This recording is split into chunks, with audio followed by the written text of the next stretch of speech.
بسم اللہ الرحمن الرحیم۔ السلام علیکم۔ آج میں آپ کو حضرت امام حسین رضی اللہ تعالیٰ عنہ کی شادی کا واقعہ سناؤں گی۔ حضرت عمر فاروق رضی اللہ تعالیٰ عنہ کے دور خلافت میں جب ایران فتح ہوا تو ایران کے آخری بادشاہ یزدگرد کی بیٹی حضرت شہر بانو رضی اللہ تعالیٰ عنہ جنگی قیدی بن کر مال غنیمت میں آئیں۔ جب مال غنیمت تقسیم ہونے لگا تو اہل مدینہ اور اسلامی لشکر سوچنے لگا کہ دیکھتے ہیں ایران کے بادشاہ یزدگرد کی بیٹی شہر بانو کس خوش نصیب کے حصے میں آتی ہے۔ جب مال غنیمت تقسیم کرتے ہوئے شہر بانو کی باری آئی تو حضرت عمر فاروق رضی اللہ تعالیٰ عنہ نے اعلان فرمایا کہ یزدگرد کی بیٹی شہزادی ہے، اسے میں جس کی زوجیت میں دوں گا وہ بھی شہزادہ ہی ہوگا۔ لوگ سوچنے لگے کہ دیکھتے ہیں کہ حضرت عمر فاروق رضی اللہ تعالیٰ عنہ کی نگاہ میں شہزادہ کون ہے۔ حضرت عمر فاروق رضی اللہ تعالیٰ عنہ کھڑے ہوئے اور فرمایا کہ اے حسین رضی اللہ تعالیٰ عنہ، ہمارے ہاں شہزادہ تو ہی ہے، اور حضرت شہر بانو رضی اللہ تعالیٰ عنہ کو حضرت امام حسین رضی اللہ تعالیٰ عنہ کی زوجیت میں دیا۔ حضرت عمر فاروق رضی اللہ تعالیٰ عنہ کے اپنے بیٹے حضرت عبداللہ رضی اللہ تعالیٰ عنہ بھی تھے، مگر حضرت عمر رضی اللہ تعالیٰ عنہ نے اپنے بیٹے پر حضرت امام حسین رضی اللہ تعالیٰ عنہ کو ترجیح دی، کیونکہ سب صحابہ کرام رضی اللہ تعالیٰ عنہم کو آقا صلی اللہ علیہ وآلہ وسلم ہی نہیں بلکہ آپ کے اہل بیت پاک بھی دل و جان سے عزیز اور محبوب تھے۔ ایک مرتبہ حضرت حسن رضی اللہ تعالیٰ عنہ حضرت عمر فاروق رضی اللہ تعالیٰ عنہ کے عہد خلافت میں ان کے دروازے پر تشریف لے گئے اور وہاں جا کر دیکھا کہ حضرت عبداللہ بن عمر رضی اللہ تعالیٰ عنہ دروازے پر کھڑے ہوئے حاضر ہونے کی اجازت مانگ رہے ہیں۔ اتفاق سے ان کو حاضر ہونے کی اجازت نہ ملی۔ حضرت حسن رضی اللہ تعالیٰ عنہ یہ خیال کر کے کہ جب انہوں نے اپنے بیٹے کو اندر آنے کی اجازت نہیں دی تو مجھے کب اجازت دیں گے، واپس آ گئے۔ حضرت عمر فاروق رضی اللہ تعالیٰ عنہ کو معلوم ہوا کہ حضرت حسن رضی اللہ تعالیٰ عنہ اس خیال سے واپس چلے گئے ہیں تو آپ فوراً حضرت حسن رضی اللہ تعالیٰ عنہ کے پاس تشریف لے گئے اور فرمایا کہ مجھے آپ کے تشریف لانے کی اطلاع نہ تھی۔ حضرت حسن رضی اللہ تعالیٰ عنہ نے فرمایا میں اس خیال سے واپس آ گیا کہ جب آپ نے اپنے بیٹے کو اجازت نہیں دی تو مجھے کب دیں گے۔ یہ سن کر حضرت عمر رضی اللہ تعالیٰ عنہ نے فرمایا آپ جب تشریف لایا کریں تو بغیر اجازت کے آ جایا کریں۔ حضرت عمر فاروق رضی اللہ تعالیٰ عنہ بیت المال سے اپنے شہریوں کو جو وظیفے دیا کرتے تھے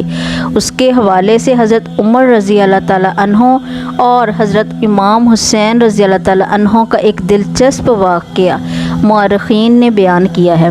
جس سے ان دو بزرگوں کے باہمی تعلقات اور محبت و ادب کا اندازہ کیا جا سکتا ہے۔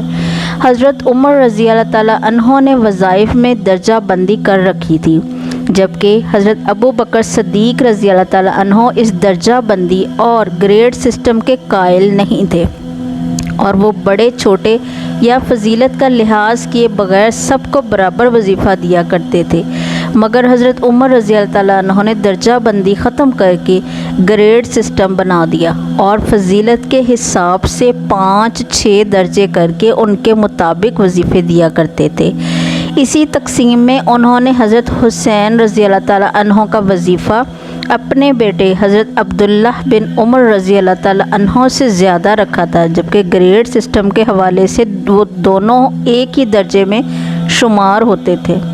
اس پر حضرت عبداللہ بن عمر رضی اللہ تعالیٰ عنہ نے اپنے والد محترم حضرت عمر فاروق رضی اللہ تعالیٰ عنہ سے ایک موقع پر شکوہ کیا کہ آپ مجھے حسین رضی اللہ تعالیٰ عنہ سے کم وظیفہ دیتے ہیں، حالانکہ ہم دونوں کو برابر وظیفہ ملنا چاہیے۔ روایات میں ہے حضرت عمر رضی اللہ تعالیٰ عنہ نے اس پر ناراضگی کا اظہار کیا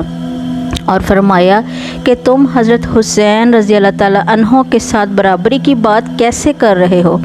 تم عمر رضی اللہ تعالیٰ عنہ کے بیٹے ہو اور وہ رسول اللہ صلی اللہ علیہ وآلہ وسلم کا نواسہ ہے۔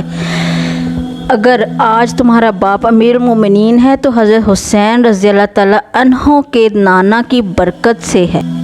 اس لیے اس سوچ کو ذہن سے نکال دو۔ حضرت حسن رضی اللہ تعالیٰ عنہ اور حضرت حسین رضی اللہ تعالیٰ عنہ حضور نبی اکرم صلی اللہ علیہ وآلہ وسلم کے نواسے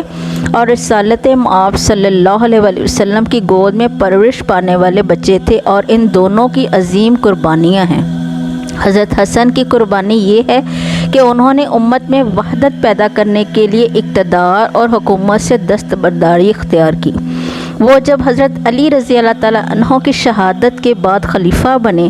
تو اس وقت کیفیت یہ تھی کہ ان کے پاس اور ان کے مقابل حضرت امیر معاویہ رضی اللہ تعالیٰ عنہ کے پاس بڑی بڑی فوجیں تھیں۔ دونوں طرف لڑائی کا جذبہ موجود تھا اور جنگ کے امکانات دن بدن بڑھتے جا رہے تھے۔ حضرت امیر معاویہ رضی اللہ تعالیٰ عنہ نے حضرت حسن رضی اللہ تعالیٰ عنہ کو صلح کا پیغام بھیجا اور پیشکش کی کہ وہ جو شرائط بھی عائد کریں گے وہ منظور کر لی جائیں گی۔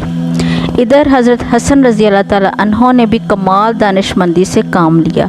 اور مناسب شرائط منوانے کے بعد حضرت امیر معاویہ رضی اللہ تعالیٰ عنہ کے ہاتھ پر بیعت کر کے ٹوٹی ہوئی امت کو جوڑ دیا اور اپنے نانا حضور نبی کریم صلی اللہ علیہ وآلہ وسلم کی پیش گوئی پوری کر دی۔ حدیث میں ہے کہ حضرت صلی اللہ علیہ وآلہ وسلم نے ایک موقع پر جمعۃ المبارک کے خطبے کے دوران اپنے نواسے کو گود میں لے کر یہ ارشاد فرمایا تھا کہ میرا یہ بیٹا سردار ہے اور اس کے ذریعے اللہ تعالیٰ مسلمانوں کے دو بڑے گروہوں کے درمیان صلح کرائیں گے۔ حضرت حسن نے اقتدار کی قربانی دے کر اور خلافت سے دستبردار ہو کر حضور نبی اکرم صلی اللہ علیہ وآلہ وسلم کی اس پیش گوئی کو تکمیل کر دی۔ وہ کمزور نہیں تھے، اگر وہ لڑنا چاہتے تو بہت خوفناک جنگ بپا ہوتی، اور حضرت حسین رضی اللہ تعالیٰ عنہ کی قربانی بہت بڑی تھی اور بہت بڑے مقصد کے لیے تھی۔ انہوں نے صرف جان کا نذرانہ پیش نہیں کیا بلکہ اپنا خاندان ذبح کرا دیا، لیکن انہوں نے ایسا کیوں کیا؟ اس لیے کہ وہ یزید کو اس منصب کا اہل نہیں سمجھتے تھے جس پر اس سے پہلے حضرت ابو بکر، حضرت عمر رضی اللہ تعالیٰ عنہ، حضرت عثمان رضی اللہ تعالیٰ عنہ، حضرت علی رضی اللہ تعالیٰ عنہ اور حضرت معاویہ رضی اللہ تعالیٰ عنہ فائز رہ چکے تھے۔ حضرت امام حسین رضی اللہ تعالیٰ عنہ خلافت کے اس معیار کو قائم رکھنا چاہتے تھے اور اسی کے لیے میدان میں آئے تھے، حتیٰ کہ انہیں اپنے خاندان سمیت جام شہادت نوش کرنا پڑا۔ اللہ تعالی ہم سب کو ان کے نقش قدم پر چلنے کی توفیق عطا فرمائے، آمین یا رب العالمین۔ جزاک اللہ۔